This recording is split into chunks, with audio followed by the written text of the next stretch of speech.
the background any cuter than it was last time? I don't think so. You can see the toilet. Whatever.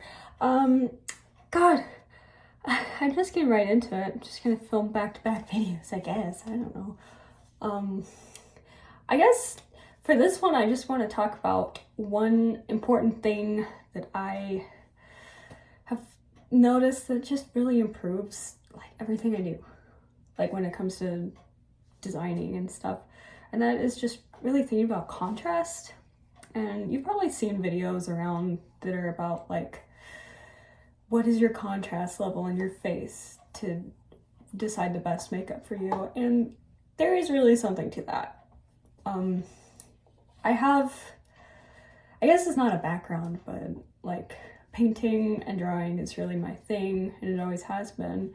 And I mean, that's kind of the first thing you learn, I think, even before color theories, learning how to play with different levels of contrast to highlight and put things in the background. And yeah, it's just really important to think about. Like this year, right now it's almost Christmas and I just put my tree up, and I've always just like thrown a tree up and put whatever decorations I want on it. And I guess that's kind of what I did. I mean, I have all my personal ornaments up there, but I thought about how can I make this tree look really nice? Not just with the stuff I put on it, but just like, I just wanted to create like a vignette, you know, like an area. So I thought about filling in the areas of the tree that are sparse with dark objects that are in the back, and then the more forward you go, it gets lighter or more shiny, I guess, because you put shiny bottles and whatever on it. Yeah, this just tree really is a little je ne sais quoi that you need, you know, and it really helped doing that. So, and yes, I put all my random childhood ornaments and whatnot on it, but they just really had a nice background to shine.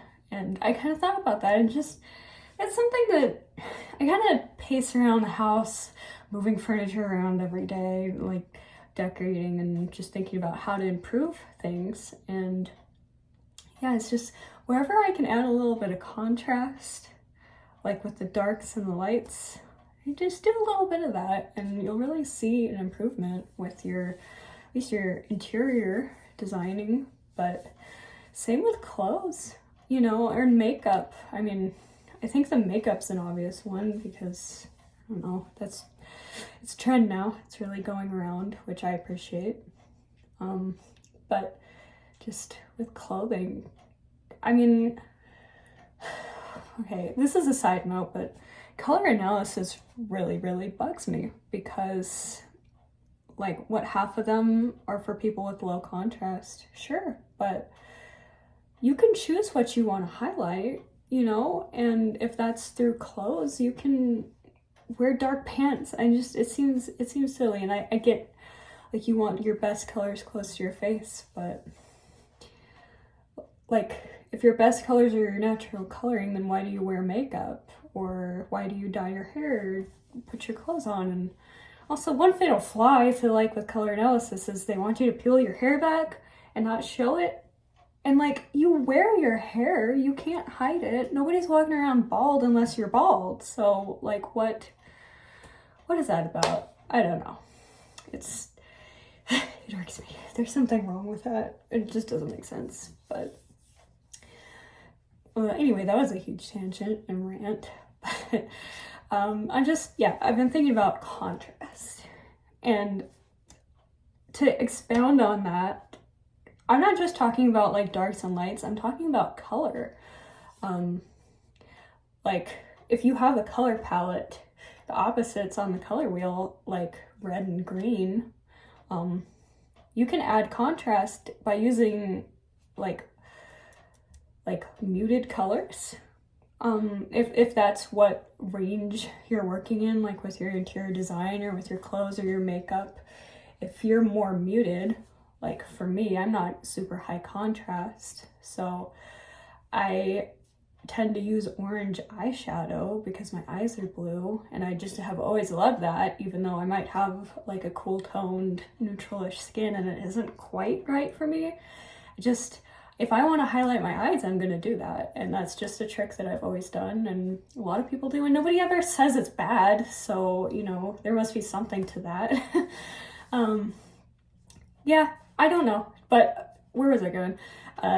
So like, let's say you're working in like sage is your main color, you know, you'd throw in some rust or some terracotta or like a rose color, or, you know, lean a little bit into the oranges if your main palette is blue, just as accents, and that is a little bit of like, I guess, spice, you know, put a little pepper on your design. So that wasn't a very good metaphor, but you know what I mean. Just, you need a kick, you know.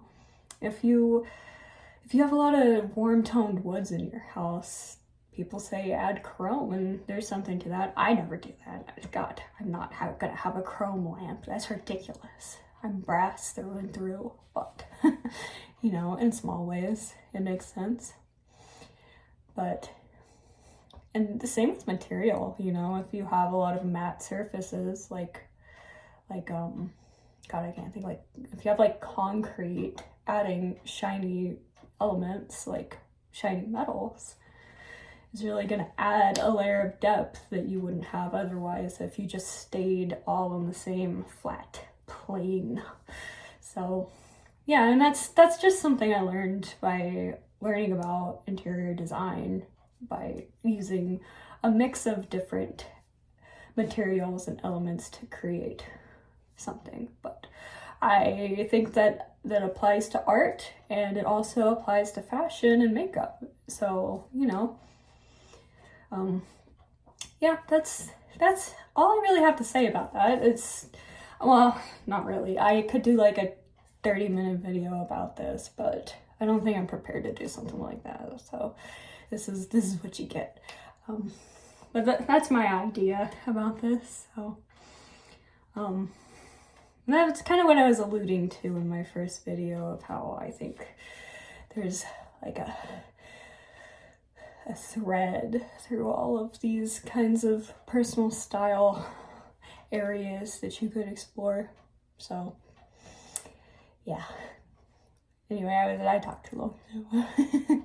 Goodbye. Thank you for listening. Please subscribe.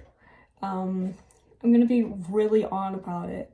I'm gonna be on you about it, because I don't have any freaking subscribers, so it would really help right now. I don't have any major goal in mind. I'm just gonna see what happens with this. So